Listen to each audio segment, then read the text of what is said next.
Hi friends, welcome back to Swapnaram blogs. ఎలా ఉన్నారు అందరూ? మేమైతే సూపర్గా ఉన్నాము. చూడండి, మా పిల్లలు వచ్చేసారు ఈవినింగ్ స్కూల్ దగ్గర నుంచి. వాళ్ళకి స్పెషల్ డిష్ ఏదైనా చేసి పెడదామని వాళ్ళకు ఒక ఆప్షన్ ఇచ్చాను. ఆ 2 ఆప్షన్స్లో మా అబ్బాయి వచ్చేసి సెలెక్ట్ చేసుకున్నాడు అనమాట ఒక ఐటము. ఏం సెలెక్ట్ చేసుకున్నాడంటే పెసరట్టు. మా అబ్బాయి పెసరట్టు సెలెక్ట్ చేసుకున్నాడు. అలాగే మా అమ్మాయి ఏం సెలెక్ట్ చేసుకుంటుందో అని వెయిట్ చేశాను. తను కూడా సేమ్ పెసరట్టే సెలెక్ట్ చేసుకుంది. వాళ్ళు ఈవినింగ్ స్నాక్స్ పెసరట్టు వాళ్ళే సెలెక్ట్ చేసుకున్నారనమాట. దాని ఐటమ్స్ ఇప్పుడు ప్రిపేరింగ్ చూద్దాం. దానికి క్యారెట్, ఆనియన్, అల్లం, మిర్చి తీసేసుకున్నాను. వాటిని తరిగేసి పెట్టుకోవాలి. అలాగే పెసరపిండిని సాల్ట్ వేసుకుని తగినంత సాల్ట్ వేసుకుని మిక్స్ చేసి సాల్ట్ వేసేసుకుని 2 స్పూన్స్ సాల్ట్ వేసుకున్నాను నేను. 2 స్పూన్స్ సాల్ట్ వేసుకుని జీలకర్ర యాడ్ చేసుకుని మిక్స్ చేసుకోవాలి. కొంచెం థిక్నెస్గా ఉంది పెసరపిండి అనేది. దాన్ని మిక్స్ చేసుకున్న తర్వాత నేను మిర్చి, ఆనియన్స్, క్యారెట్ తురుముకున్నాను.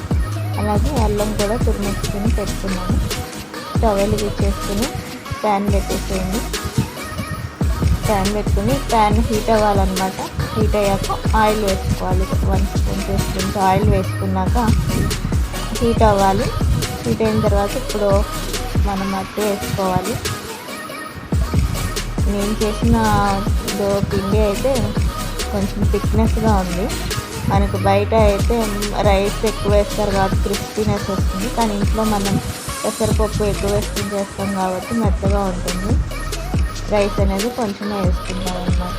నేను దోశని స్ప్రెడ్ చేసుకున్న తర్వాత అల్లం తురుము, మిర్చి, క్యారెట్ తురుము, ఆనియన్స్, ఉల్లిపాయలు స్ప్రెడ్ చేసేసుకోవాలి. తగినన్ని వేసుకుంటే ఇవి టేస్టీగా ఉంటాయి. మనకి పెసరట్టుకి ప్లెయిన్ అయితే మనం తినలేము. ఇవన్నీ మిక్స్ చేసుకుంటే టేస్టీగా ఉంటుంది. అవన్నీ వేసుకున్న తర్వాత ఆయిల్ వేసుకోవాలి. నార్మల్ దోశ కంటే పెసరట్టు కొంచెం ఆయిల్ ఎక్కువ పడుతుంది. ఈ ఆనియన్స్ ఇవన్నీ మిక్సింగ్ అవి కొంచెం ఫ్రై అవుతే టేస్ట్ బాగుంటుంది అన్నమాట. మనం మీడియం ఫ్లేమ్లో పెట్టుకొని కుక్ చేసుకోవాలి. మా అమ్మాయి ఈగర్లీగా వెయిట్ చేస్తుంది ఎప్పుడు అవుతుందా అని చెప్పి. వేడి కలర్ఫుల్ దోశ రెడీ అయిపోయింది.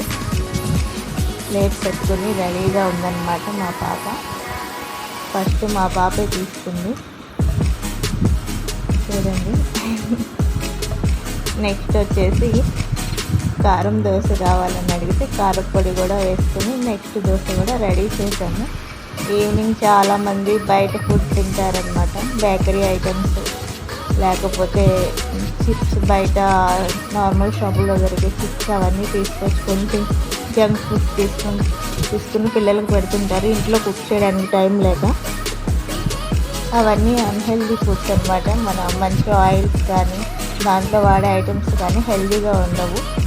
కానీ మనం ఇంట్లోనే ఇలాగ ప్రిపేర్ చేసి పెట్టుకుంటే వాళ్ళకి హెల్దీగా ఉండడానికి అన్నిటికీ సపోర్ట్ అవుతుంది.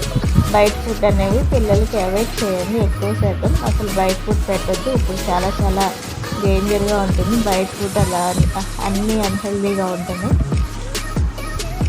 ఓకేనా ఫ్రెండ్స్? Thank you.